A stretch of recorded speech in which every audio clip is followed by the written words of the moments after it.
Hampir semua orang menyukai yang namanya game. Dalam perkembangannya, game terbagi menjadi dua jenis, yaitu game online atau yang membutuhkan koneksi jaringan, dan game offline yang bisa dimainkan tanpa menggunakan jaringan internet. Namun, tidak semua orang punya akses internet yang memadai seperti di kota-kota. Selain itu, biaya internet juga kerap kali menjadi masalah bagi mereka yang belum mempunyai penghasilan sendiri.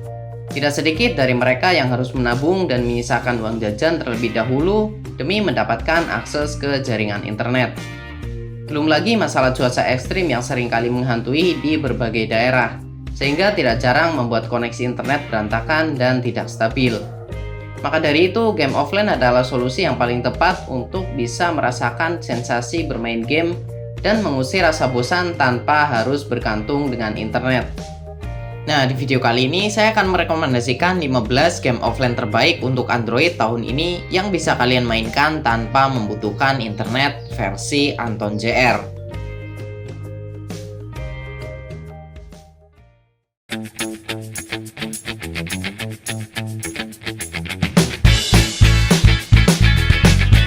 Di urutan pertama ada game balap mobil offline yang menurut saya ini seru banget.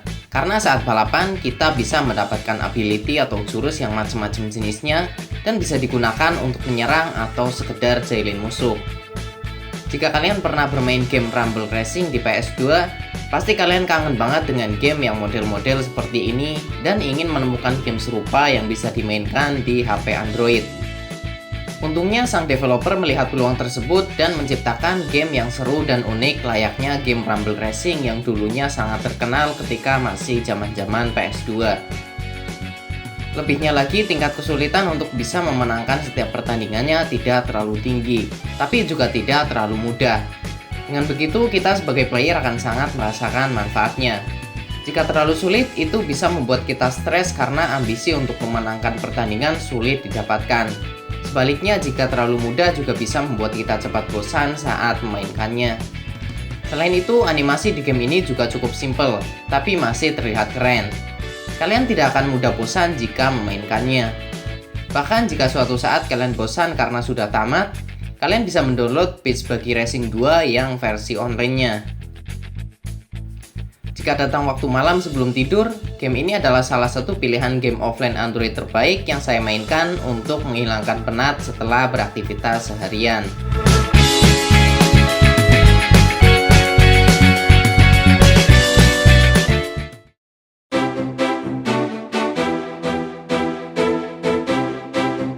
Bus Simulator Indonesia merupakan game simulasi bus yang bisa dimainkan tanpa koneksi internet alias offline. Namun pada saat pertama kali membukanya, kita wajib terhubung dengan internet untuk proses pembuatan akun. Setelah itu kita bebas untuk bermain secara offline pada mode ngelayap. Secara gameplay, Bus Simulator Indonesia ini sangatlah nyaman untuk dimainkan. Juga banyak sekali animasi keren, jalan yang menyerupai dunia nyata, dan bangunan ikonik yang membuat game ini terasa spesial. Misi dari game ini adalah mengantarkan para penumpang dari kota tertentu ke terminal di kota lain. Tapi jika kalian memilih mode pariwisata, maka kalian perlu mengantar penumpang ke destinasi wisata dan kembali lagi ke kota asalnya. Bahkan ada juga mode main bareng yang mana kalian bisa bermain secara online dengan teman-teman yang lain. Game ini sendiri tidak mengenal umur. Mau besar, kecil, tua, ataupun muda, semuanya cocok untuk bermain game ini. Sering juga saya lihat supir bus dan truk di dunia nyata juga turut serta memainkan game ini. Yang unik dari game ini adalah kita bebas memasang mod yang bertebaran di internet.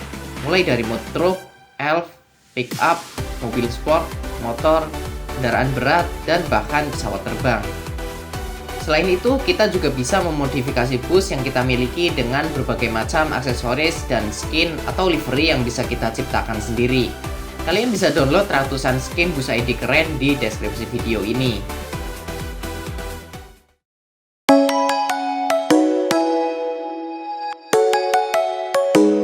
Buat kalian para pecinta sepak bola, jangan sampai melewatkan game yang satu ini.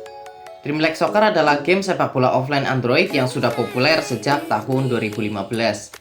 Bahkan saat itu hampir tidak ada game sepak bola lain yang kualitasnya menyerupai game ini.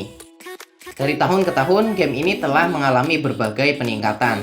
Sampai pada tahun 2020, DLS mengubah mesin gamenya dari yang dulunya full offline menjadi setengah online. Meskipun begitu, kalian masih bisa menikmati game ini secara offline. Tapi dengan syarat pada saat pertama kali membuka gamenya, kalian harus terhubung ke internet. Konsep ini sudah banyak diterapkan pada berbagai game populer, karena mengurangi potensi kecurangan pemain seperti cat uang menjadi banyak. Untuk gameplaynya sendiri, banyak orang yang mengkritik bahwa tim lawan terlalu mudah. Tapi bagi saya itu tidak terlalu mengganggu. Sebab saat bermain game sepak bola yang saya nikmati adalah seninya. Tapi buat kalian yang merasa butuh tantangan, sebenarnya untuk saat ini tim lawan tidak bodoh-bodoh amat. Bahkan setelah update, banyak yang bilang tim lawan lebih punya gaya dinamis dan susah untuk dikalahkan. Tapi jika melihat game sepak bola lain, DLS adalah salah satu kandidat kuat yang tidak bisa diremehkan. Apalagi dengan ukuran yang relatif kecil dan muka pemain yang mirip dengan aslinya. Tapi ada masalah yang cukup serius di game ini, yaitu lag dan patah-patah saat dimainkan. Bahkan di HP saya yang termasuk mantan HP kelas atas dengan prosesor Snapdragon 835 dan GPU Adreno 540, game ini masih terasa begitu berat untuk dimainkan. Buat kalian yang ingin menikmati game ini dengan lancar, kalian perlu menerapkan cara untuk mengatasi DLS lag yang telah saya tulis di artikel. Linknya ada di deskripsi.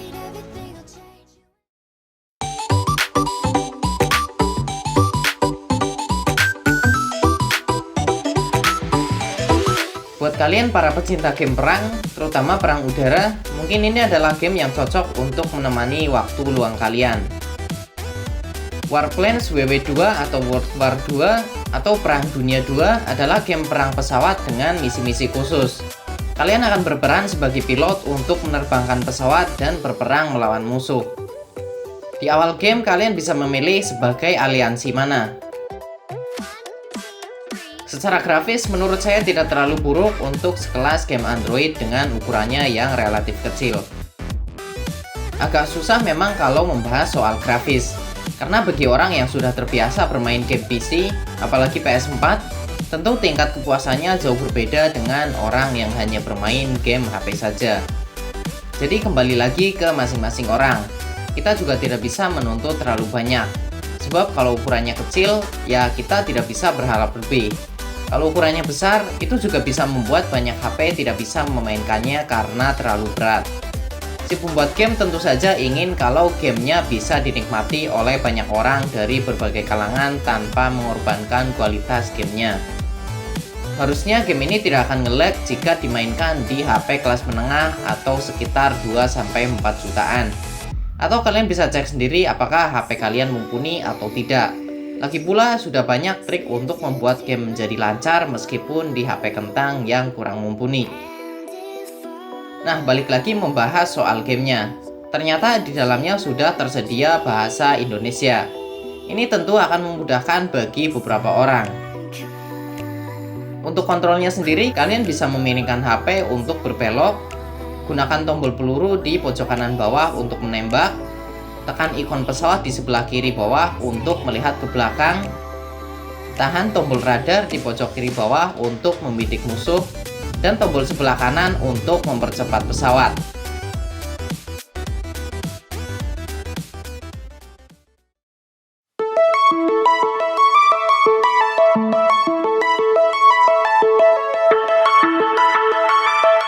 Kingdom Rush adalah game yang pertama kali saya kenal di versi PC-nya pada tahun 2010 silam. Sebenarnya objektif atau tujuan dari game ini sangatlah simpel, yaitu mencegah para monster masuk ke wilayah kerajaan kita. Kemudian di setiap pinggir jalan kita diberi kesempatan untuk membangun dan mengupgrade tower senjata yang bermacam-macam jenisnya. Setiap langkah dan pilihan upgrade kita akan sangat berpengaruh terhadap efektivitas serangan. Jika kita tidak bisa memikirkan dengan baik, bisa saja kita membangun atau mengupgrade tower yang salah. Pada akhirnya monster bisa masuk ke kerajaan dan kita akan kalah. Menurut saya yang asik dari game ini adalah animasi serangan tower dan jenis-jenis monsternya. Saking asiknya bermain, saya terus mengingatnya hingga Android populer. Dan pada tahun 2014 saya menemukan versi Androidnya. Bahkan saat ini terdapat game Kingdom Rush lain seperti Kingdom Rush Frontiers, Kingdom Rush Origins, dan terbaru Kingdom Rush Vengeance. Let's take it slow. Where you go, I go too. Plants vs Zombies adalah game strategi yang dikembangkan oleh PopCap Games dan dirilis pada tahun 2009. Dalam game ini, pemain harus menghadapi serangan zombie yang ingin masuk ke rumah mereka dengan menanam tanaman-tanaman yang memiliki kemampuan untuk menghadang zombie. Pemain harus memilih tanaman yang sesuai untuk mengalahkan zombie yang datang dari berbagai arah. Selain itu, pemain juga harus memanage sumber daya mereka dengan bijak untuk dapat membeli tanaman baru atau meningkatkan tanaman yang sudah ada. Game ini tersedia untuk beberapa platform seperti PC, iOS, dan Android.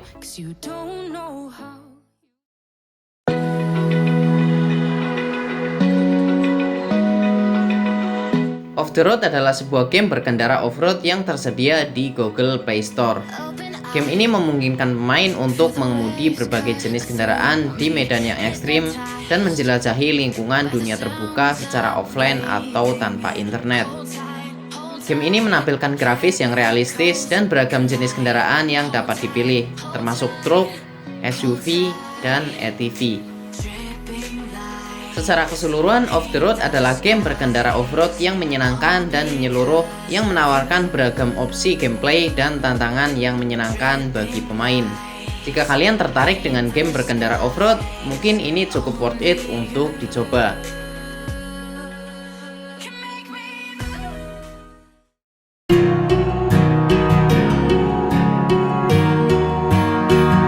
Badlands adalah sebuah game platformer yang menampilkan grafis yang indah dan mekanisme gameplay yang unik.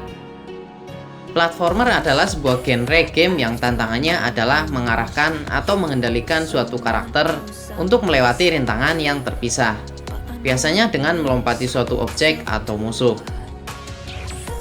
Game ini mengisahkan petualangan sekelompok burung kecil yang terjebak di hutan yang mengerikan dan penuh dengan bahaya.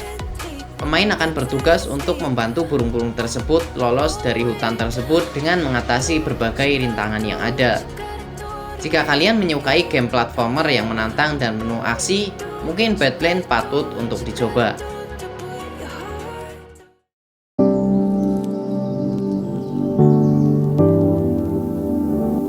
Cut the Rope 2 adalah game teka-teki offline yang dikembangkan oleh Septolab, di mana pemain harus memotong tali untuk membantu karakter bernama Om Nom mengumpulkan permen.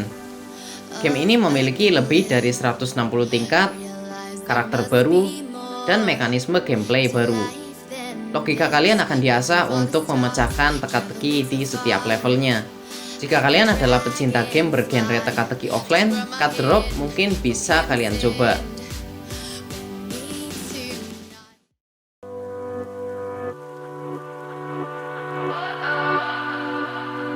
Best Quest adalah game role-playing aksi yang dikembangkan oleh Animoca Brain, di mana pemain harus mengalahkan binatang jahat dan menyelamatkan kerajaan Avantia. Game ini memiliki lebih dari 100 binatang yang harus dikalahkan, berbagai senjata dan armor untuk dikumpulkan, dan mode cerita dengan lebih dari 50 misi pencarian.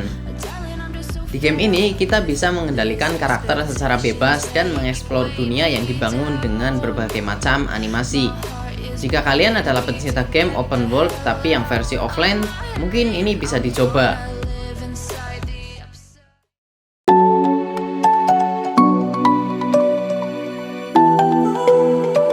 Satu lagi game teka-teki offline yang bertema animasi kartun 2D.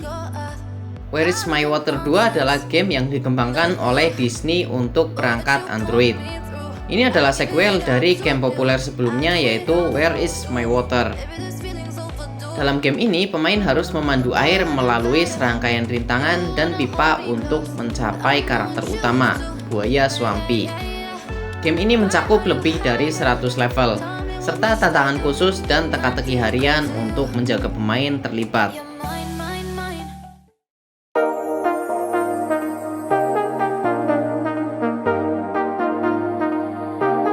Dead Trigger merupakan game tembak-tembakan melawan para zombie. Kita harus menahan para zombie untuk masuk ke pertahanan atau menyerang karakter yang kita mainkan.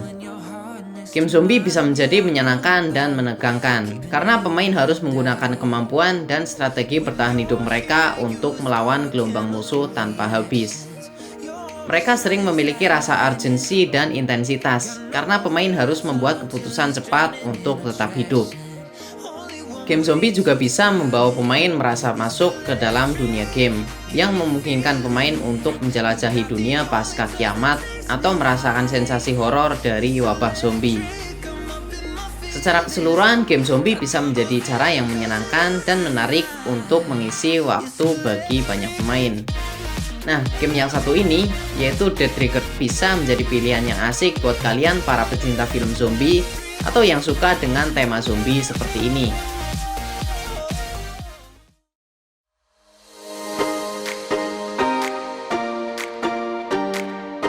Nobleman 1986 adalah sebuah game strategi yang dikembangkan oleh Forsaken Media untuk perangkat Android dan iOS.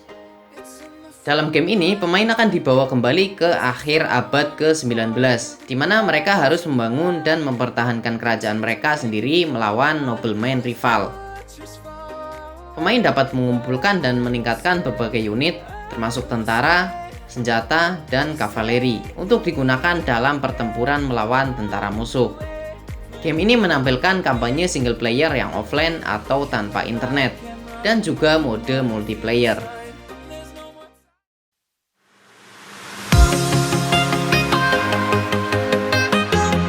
Jika kalian adalah penikmat game syuting pesawat, tenang saja karena masih ada satu lagi rekomendasi yang bisa admin tunjukkan, yaitu Air Battle Mission. Di awal game, kalian mungkin akan mendapatkan misi yang cukup membosankan, yaitu hanya berlatih cara untuk mengendalikan pesawat dan bermanuver. Namun semakin tinggi levelnya, kalian akan melawan musuh yang bisa menyerang dan menghancurkan pesawat kalian. Setiap level mempunyai misi yang berbeda, kalian harus mencobanya sendiri. Winter's here, the snow is falling on our car. Jika kalian adalah penikmat game GTA San Andreas di PS2, mungkin ini adalah game yang cocok untuk bernostalgia sekaligus mengenang salah satu game legendaris yang pernah ada di muka bumi ini. Banyak gamers yang menantikan keberadaan GTA di Android. Meskipun untuk saat ini sudah banyak versinya, hingga GTA 5 yang bisa dimainkan di Android, namun Dot The Force tidak bisa dikatakan ketinggalan zaman. Game ini didesain khusus untuk Android, sehingga pasti akan lebih kompatibel dengan banyak perangkat. Tidak seperti tahun-tahun sebelumnya yang bahkan orang rela menginstal PPSP emulator hanya karena ingin memainkan game PS2 di Android. Tidak bisa dipungkiri, game open world seperti GTA ini digemari banyak orang karena si pemain bebas berbuat apa saja. Mulai dari mencuri mobil, hingga jalan-jalan gak jelas sambil nabrakin atau nembakin NPC. Di dunia nyata mana mungkin bisa gitu kan? Yang ada masuk penjara. Nah guys, itu dia game offline Android terbaik yang bisa admin bagikan kali ini. Apakah ada game andalan kalian yang belum masuk daftar? Jika iya, tenang saja karena admin masih punya sederet list game Android offline yang lain yang gak kalah kerennya, dan akan dibahas di part 2 dan seterusnya. Kalian bisa kasih saran game lain di kolom komentar, atau apapun yang bikin kolom komentar jadi rame, seperti tahun baru kali ini. Oke, selamat tahun baru, semoga kita menjadi lebih baik ke depannya. Jangan lupa untuk selalu belajar dari kesalahan yang pernah kita perbuat sebelumnya, khususnya di tahun lalu, karena sekarang sudah masuk ke tahun baru. Dan yang terpenting, berubahlah untuk menjadi lebih baik tanpa harus menunggu tahun baru. Siapa tahu umur kita nggak sampai. Oke lah, saya Anton dan sampai ketemu lagi di video yang akan datang.